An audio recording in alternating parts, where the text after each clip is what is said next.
Abogado del Instituto de Defensa Legal. ¿Cómo está, doctor Rivera? Muy buenos días, muchísimas gracias por atendernos. Buenos días, un gusto de conversar contigo y de hablar sobre este tema tan importante. Que poco se ha dicho, ¿verdad? Poco se ha dicho porque en estos últimos días no se quiere hablar del tema matanzas, ni derechos humanos, ni masacre, porque hay ropa tendida, ¿no? Si levantamos la alfombra, como que ahí hay mucho ahí todavía por encontrar con respecto a la actual situación que estamos viviendo. Mira, tienes toda la razón. Lamentablemente, luego de haber vivido demasiados años en la época del conflicto armado interno, los momentos en los cuales se causaron casos gravísimos de violaciones a los derechos humanos, como el que vamos a comentar, como el de Cayara, cuando estamos en un momento en el cual hemos lamentablemente vuelto a repetir justamente una historia como la del pasado, es decir, de crímenes violentos contra personas civiles y sobre las cuales hay una suerte de manto de impunidad, ¿no es cierto?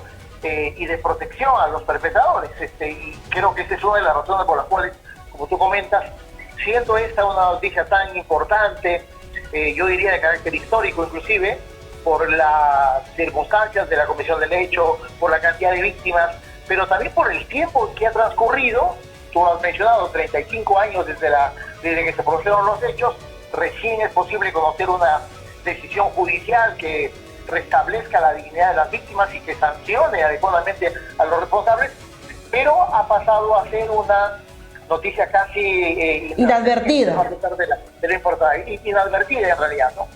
Algo que es penoso, ¿no? Porque justamente como usted menciona, doctor Rivera, esto que algunos quieren tapar, esconder o no quieren reconocer lo que ha ocurrido en diciembre y en enero y en febrero aquí en nuestro país, que ha significado la muerte de casi 70 peruanos y 49 según las necropsias y las investigaciones realizadas por bala del ejército peruano. Es en realidad penoso porque esto podría repetirse, como usted también lo menciona. O sea, lo que ha pasado en Cayara hace 35 años parece que la historia se vuelve a repetir en la actualidad. La violación sistemática de derechos humanos, hay situaciones muy diferentes. En el caso de Cayara, y usted seguramente lo va a contar con más detenimiento, está relacionado a un atentado terrorista que hubo cerca de esta zona y que el ejército, no sabemos si con toda la inteligencia desplegada o poca tal vez, decidió atacar a la población que se encontraba en este pueblo, ¿no? Y que justamente algunos habían acudido para la festividad de la Virgen, ¿verdad? Me parece que es la Virgen de Fátima, a ver si me equivoco, me corrige por favor, pero hablamos de una serie de cosas que se dieron, que lo que se buscaba, inclusive también aquí desde el Senado, era cubrir y tapar lo que había ocurrido allá, que era una masacre. Aquí en el Senado se mencionaba que fue un atentado terrorista.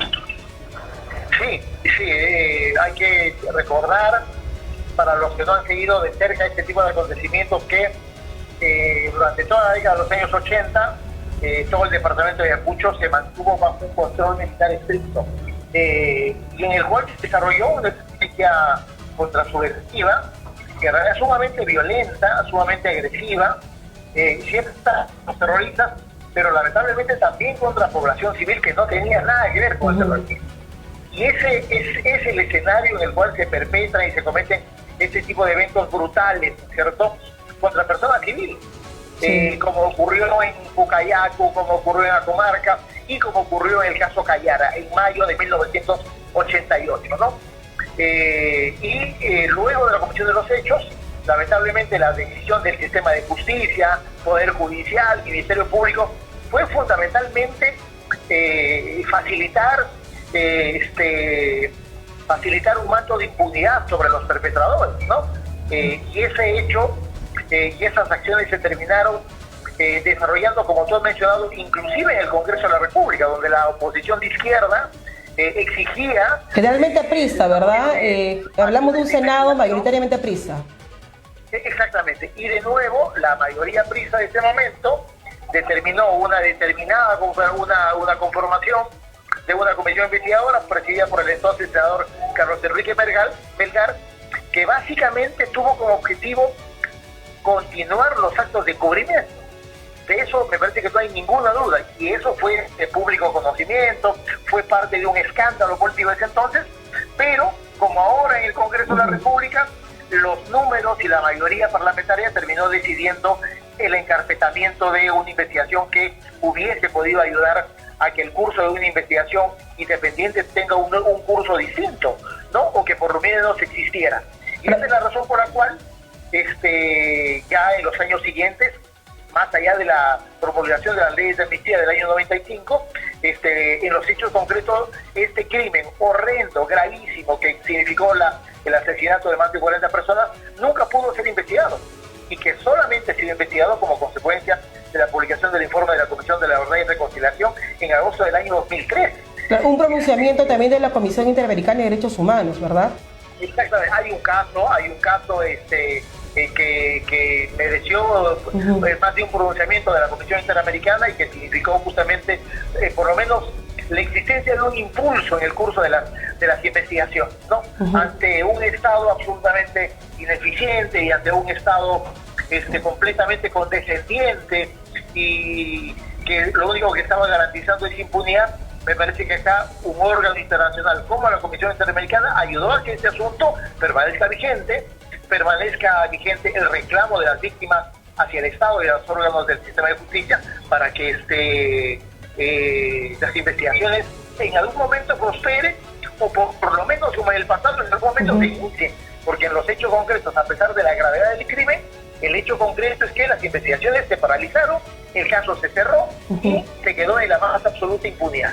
Ahora, fue como una pelea al tipo David y Goliat si nos remitimos al trabajo que hizo el fiscal Carlos Escobar en Ayacucho, quien no se comió el cuento de que eran terroristas, de que lo único que hizo el ejército fue defenderse. Él fue al lugar de los hechos, fue a Cayara, recogió información, conversó con la gente del lugar, con algunos testigos que todavía quedaban, porque recordemos que una de las denuncias también que se hacen es que se empezó a silenciar a los testigos.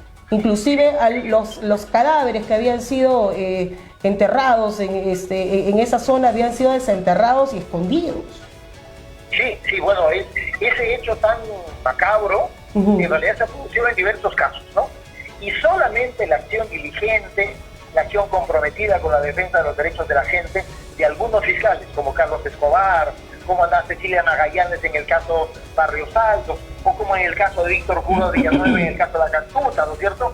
Eso es lo único que ha generado algún tipo de esperanza de parte de la gente, los familiares de las víctimas, y el hecho de que se logre preservar algún tipo de evidencia ante la arremetida de las Fuerzas Armadas para eliminarlas en el terreno de los hechos, ¿no?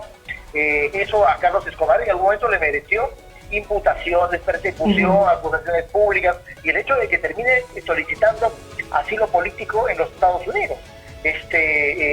Ahora nos sorprendería, ¿no?, que un fiscal tenga que hacer eso como consecuencia de sus funciones, del cumplimiento de sus funciones, pero en los años 80 era una cosa más o menos normal.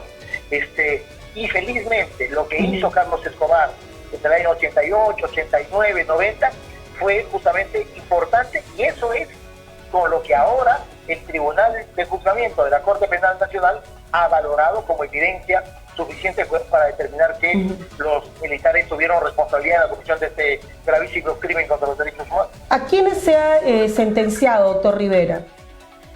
Mira, a ver, hay que partir del hecho de que el general José Valdivia Dueñas, que era en ese momento el comandante general de la Segunda División de Infantería, era el principal responsable y el que finalmente dio la orden para el curso de las operaciones.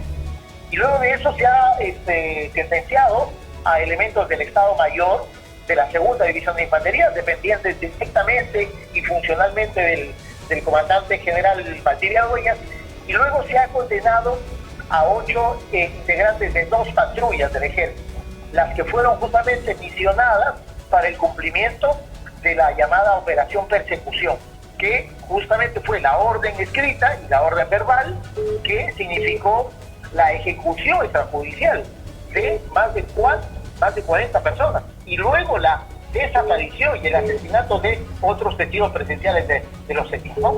Se ha condenado a, me parece, por lo menos 10 personas, ¿no? Y En algunos casos, como en el caso de Valdivia, se ha reservado la declaratoria de la sentencia porque Valdivia, hay que recordar, ya hace año y medio fue condenado por el caso del secuestro de Gustavo Gorriti y los políticos que fueron secuestrados en el golpe de Estado de 1992, en el que también estuvo comprometido Valdivia Dueñas, en el que fue también condenado, y desde este momento él está, digamos, no ha habido prófugo de la justicia, y esa es la razón por la cual en este juicio no se ha leído una sentencia contra él, pero sí se ha hecho una reserva del juzgamiento hasta el momento que sea, ojalá habido, ¿no?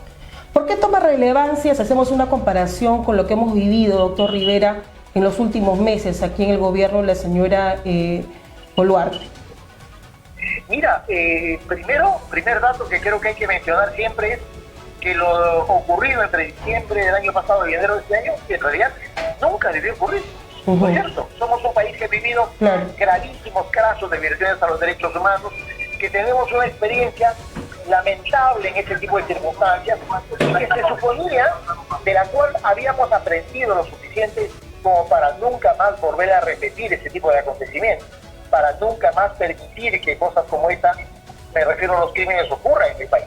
Pero está presente, ¿no? En el sentido que cada vez que hay un pueblo que quiere protestar, que quiere levantarse, aparece el terruqueo, aparece el fantasma, y justamente dirigido, lo que creo que más pena da o indigna más, a pueblos o ciudades o departamentos donde precisamente han sufrido el terror y el horror del terrorismo. Mira, a eso iba justamente, ¿no? Me parece que en eso de que podríamos decir de lo que no se aprendió es justamente en entender qué cosa fue el terrorismo y por qué no se debe estar terruqueando a la gente, ¿no? En el caso de la gente, de los pobladores de Ayacucho, en el caso realmente triste de lo que viene ocurriendo con la gente de PUD, ¿no? De que desde un sector de los políticos en realidad se está casi considerando de que PUD es un departamento lleno de gente vinculada al Sendero Luminoso, y en realidad es una cosa de lo más, no solo repudiable, sino cuestionable desde un punto de vista político, pero que justamente ese tipo de percepción, ese tipo de apreciación desde la política es lo que ha terminado generando decisiones para enfrentar las protestas sociales de la manera tan brutal como ocurrió en diciembre del año pasado y enero de este año. Y por eso es que tenemos una presidenta de la República investigada por asesinato, ministros de Estado investigados por asesinato, y tenemos por lo menos 8 o 10 carpetas de investigación de los hechos ocurridos en los departamentos de Ayacucho, Lima, Junín, La Libertad, Arequipa, Cusco, Puno, Ayacucho, con crímenes gravísimos contra los derechos humanos. Que poco o nada se dice, ¿no? ¿Cómo van las investigaciones al respecto? ¿Ya se está individualizando a quienes habrían ocasionado estas terribles muertes? A la fiscal de la Nación como que poco no habla del tema, más de otros casos dirigidos a otros políticos o expresidentes tal vez, pero no a esto que debería darse toda la celeridad del caso, porque justamente lo que se quiere es que se identifique quiénes son aquellas personas, o si recibieron un mando o no recibieron un mando para atentar contra la vida de peruanos. Mira, las investigaciones han tenido diversos problemas, originados fundamentalmente por decisiones de la Fiscalía de la Nación. Primero se dividió en dos el sistema especial de derechos humanos para crear fiscalías de terrorismo. Luego se creó un equipo especial con fiscales bastante inexpertos en el tema. Y claro, eso no podía tener otra consecuencia que la de retrasar las investigaciones, ¿no es cierto? Y después, recién de 7 o 8 meses en algunos casos, como en el caso de Ayacucho, por ejemplo, ya han pasado 8 meses de los crímenes, recién se está teniendo, digamos, un curso de investigación, recién se está cumpliendo con la labor de una debida identificación. Ahora, no en todos los casos, ¿no es cierto? No en todos los casos. Solo en algunos casos se está identificando a los elementos de la policía o del ejército que han participado y que tendrían algún nivel de responsabilidad en la comisión de esos crímenes grandes, ¿no?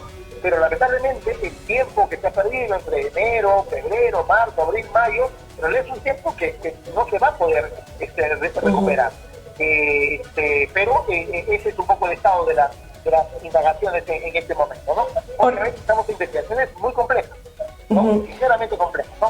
Pero Lo importante es que creo que también es cierto que dentro del Ministerio Público hay una experiencia en la investigación de este tipo de casos, ¿no?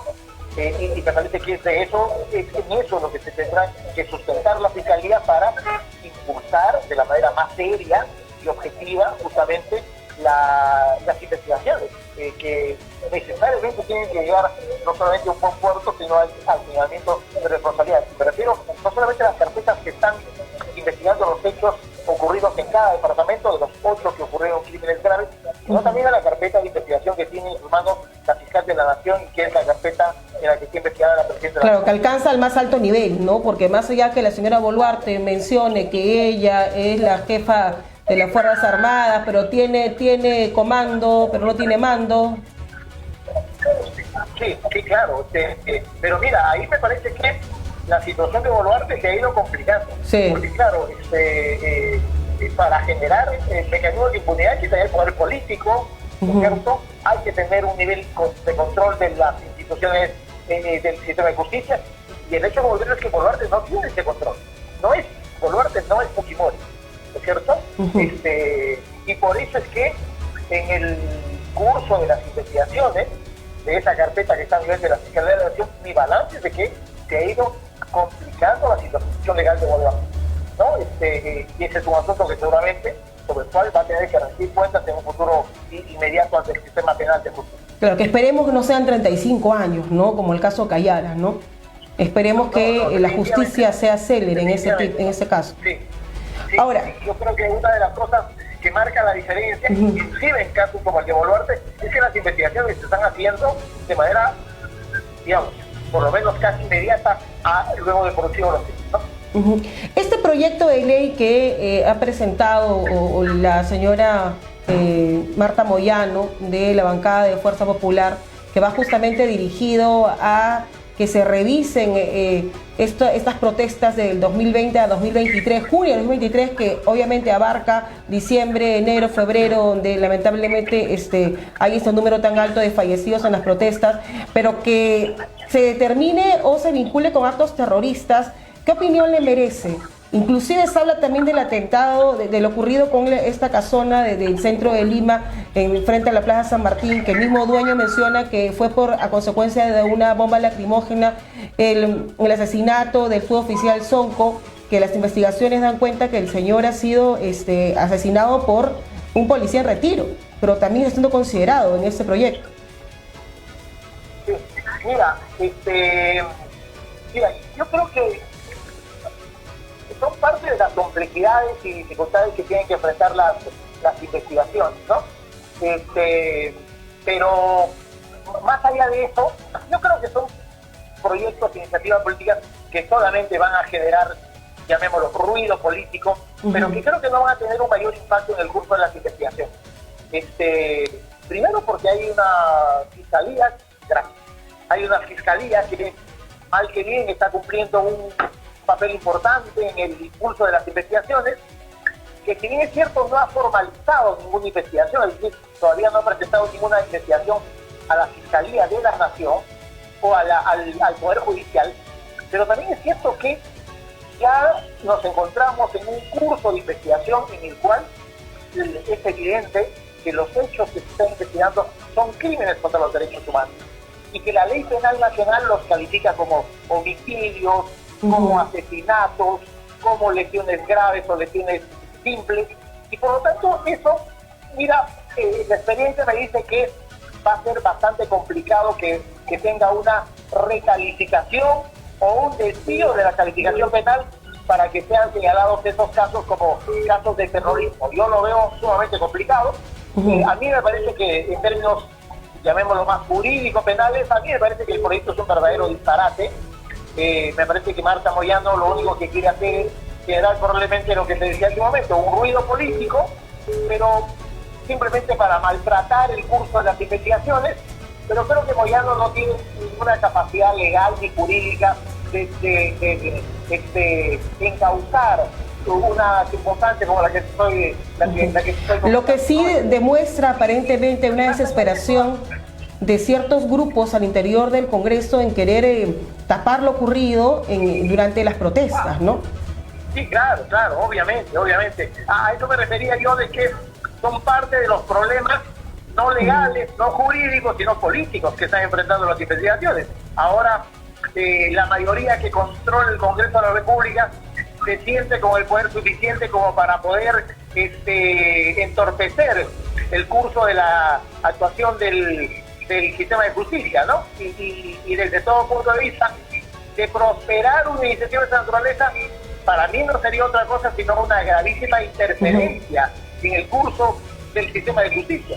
No puedes tú, desde el Congreso de la República, pretender reconducir las investigaciones bajo un criterio político, simplemente para atacar responsabilidades y para pretender criminalizar a quienes son las víctimas de los hechos graves de violaciones a los derechos humanos, ¿no? En vista de las investigaciones, doctor Rivera, ya para terminar, y usted lo sabe con más detenimiento o tiene más información que nosotros, ¿estas investigaciones están dirigidas a la señora Boluarte como principal responsable o el señor Alberto Tarola, su presidente del Consejo de Ministros? O sea, ellos tenían conocimiento de lo que estaba pasando.